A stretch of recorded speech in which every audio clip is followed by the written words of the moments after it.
Hi guys, मैं गोपाल कृष्ण शर्मा। वो 12 घंटा कंपनी में काम करने के बाद में मेरे को वीडियो बनाने का टाइम नहीं मिल रहा, इसलिए एक विचार आया कि क्यों ना मैं रामचरित मानस जी आप सबके सामने प्रस्तुत करूं, आपको सबको सुनाऊं। तो उससे क्या है कि मेरे छोटे छोटे वीडियो बन जाएंगे और ये एक धार्मिक ग्रंथ भी है, आपको सुनने में आनंद भी आएगा। तो मैं चाहता हूं कि आप मेरे इस काम के अंदर मेरा सहयोग करें, मेरे को सब्सक्राइब करें, लाइक करें और शेयर करें।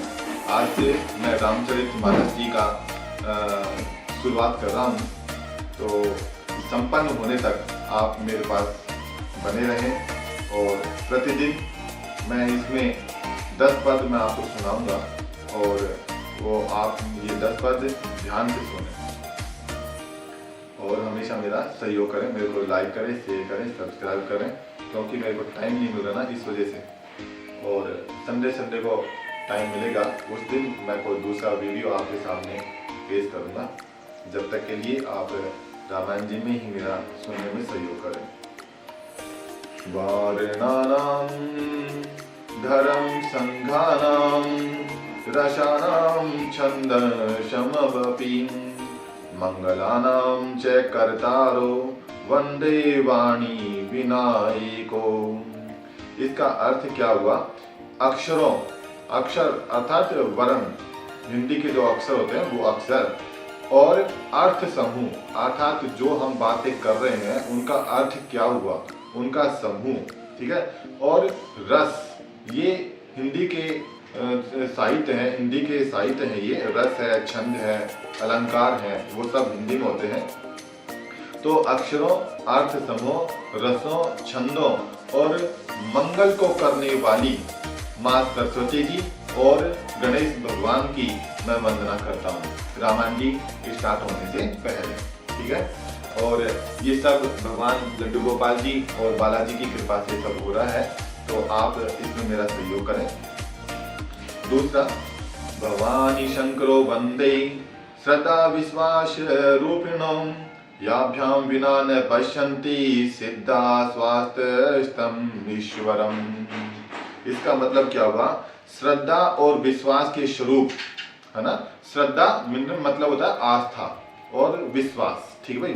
श्रद्धा और विश्वास का स्वरूप है, श्रद्धा और विश्वास के जैसे माता पार्वती और भगवान शिव शंकर की भी मैं वंदना करता हूँ इस रामायण जी की प्रारंभ होने से पहले, क्योंकि इन माता पार्वती और भगवान शिव शंकर के बिना कोई भी कार्य सिद्ध नहीं हो सकता।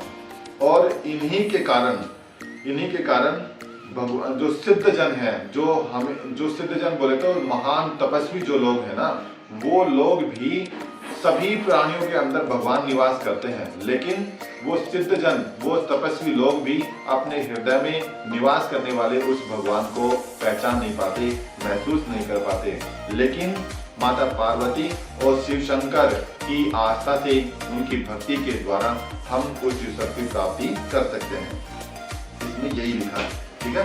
क्या लिखा है इसमें कि जिसके बिना सिद्ध जन अपने अंतःकरण मीन्स होता है हृदय, अंतःकरण में स्थित निवास करने वाले भगवान ईश्वर को नहीं देख सकते। तो मैं उनको दिखाने के लिए भगवान शिव शंकर और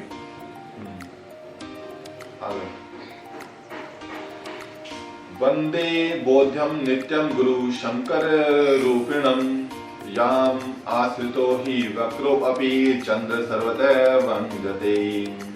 इसका मतलब क्या हुआ? ज्ञान में अर्थात ज्ञान से युक्त, अर्थात जिसमें संपूर्ण ज्ञान है, ठीक भाई।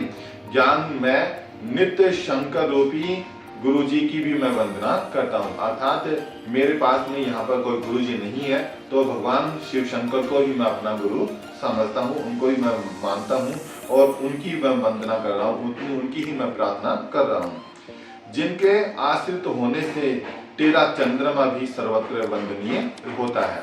मतलब कि भगवान शिव शंकर की जटाओं में चंद्रमा निवास करता है और उसकी आकृति कैसी है? वहां पर टेढ़ी आकृति है। चंद्रमा उनकी जटाओं में टेढ़ी आकृति को लेकर निवास करने के कारण भी वो वहां पर वंदनीय है, वो वहां पर पूजनीय है। इसका मतलब क्या हुआ कि जो भी भगवान शिव शंकर की भक्ति करेगा, पूजा करेगा, तो वो चाहे कितना भी दुष्ट हो, कितना भी टेढ़ा आदमी हो, कितना भी उसके हृदय के अंदर विकार भरे हों, लेकिन भगवान शिव शंकर की पूजा करने के कारण वो एक ना एक दिन निश्चित ही वो सीधा हो जाएगा, सरल स्वभाव का हो जाएगा, अच्छा हो जाएगा। इसलिए भगवान शिव शंकर की भी मैं वंदना करता हूँ। सीताराम गुण ग्राम्य पुराणानाम विरहान्यो वंदे विशुद्ध विज्ञानो कवीश्वर कपीश्वरो। इसका मतलब क्या हुआ?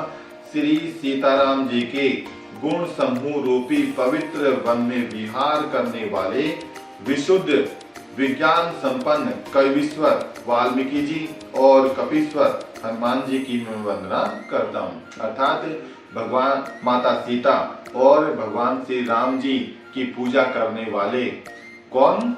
भगवान श्री वाल्मीकि जी, जिसने इस रामायण जी को लिखा है, और तुलसीदास जी, और भगवान के अनन्य भक्त अनन्य सेवक कौन? हनुमान जी की भी मैं वंदना करता हूँ, क्योंकि इनके बिना वो रामचरित मानस जी भी पूरी नहीं होगी।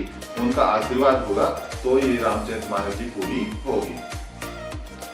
यस, आगे उद्वस्थित सहार कारिणम कलेशम हारिणम सर्वत्र श्रेयकरी सीताम न तो अहम राम वल्लभम। इसका मतलब क्या हुआ? उत्पत्ति, स्थित और संहार, मतलब जन्म देने वाला। उत्पत्ति का क्या हुआ? जन्म देने वाला। और स्थिति अर्थात पालना करने वाला, पालन पोषण करने वाला। और संहार का अर्थ होता है उसको नष्ट करने वाला। ठीक है, कि उत्पत्ति, स्थिति और संहार करने वाली और कलेशों को हरने वाली। कलेश मतलब क्या होता है? दुख, दुखों को हरने वाली और संपूर्ण कल्याणों को करने वाली। जितने भी कल्याण हैं, जितने भी अच्छे काम हैं, जितने भी सद्भावनाएं हैं, उन सबको देने वाली श्री रामचंद्र जी की प्रतिमा श्री सीता जी को भी मैं नमस्कार करता हूँ, है ना। कि रामचंद्र जी की जो प्रतिमा है उसको भी, और माता सीता जी को भी मैं प्रणाम करता हूँ। यस, इन छंदों के साथ में मैं अभी यहीं पर विराम लेता हूँ, और आगे छंदों को लेकर, आगे दोहों को लेकर, श्लोकों को लेकर मैं आपके सामने कल वापस आऊँगा। जब तक के लिए आप सभी को राम राम।